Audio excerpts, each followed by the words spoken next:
Ferrari is fighting a legal battle that makes no sense on the surface.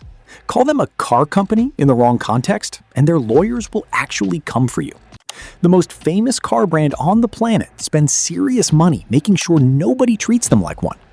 You'd assume that's just ego or prestige. Everyone does.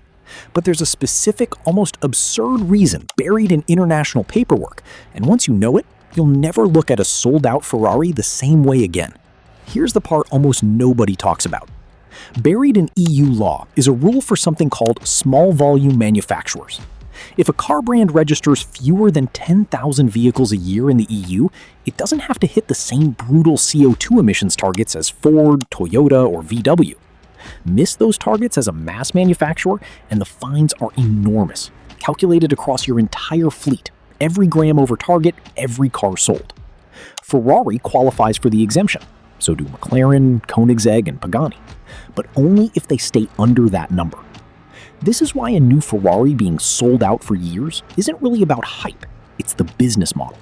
Ferrari doesn't want to sell you more cars. More cars sold means edging closer to that 10,000 cap, and getting close to the cap means risking the exemption entirely. So instead of scaling up like a normal car company, Ferrari deliberately limits supply, keeps waiting lists absurd, and turns scarcity into the entire brand identity.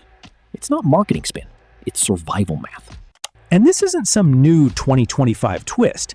This exemption has existed for years.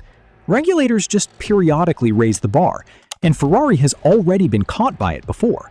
Back in 2016, they were fined roughly 411,000 euros by the EU for going over their own negotiated emissions target. That's real, documented, and it's exactly why Ferrari treats every gram of CO2 like it's expensive, because it is. Here's the twist that makes this even stranger.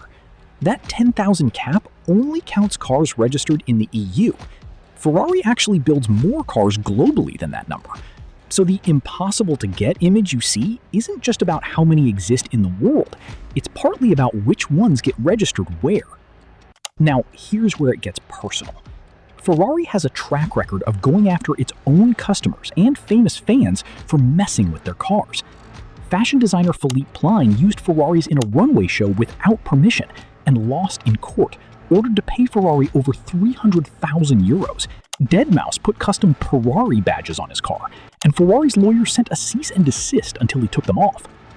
It's tempting to connect this to the emissions loophole too. Protect the image, protect the tax status. But that's actually a separate story. This is trademark and brand control, not regulatory survival.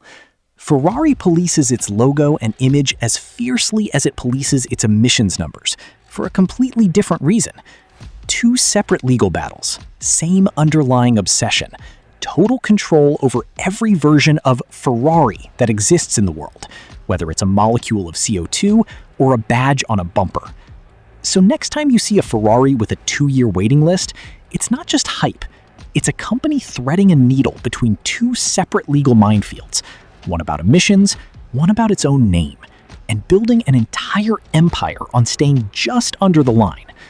If you want to see which other luxury brands are quietly playing legal games like this, subscribe to NEUVOX, because the more you know, the harder it is for them to sell you the myth.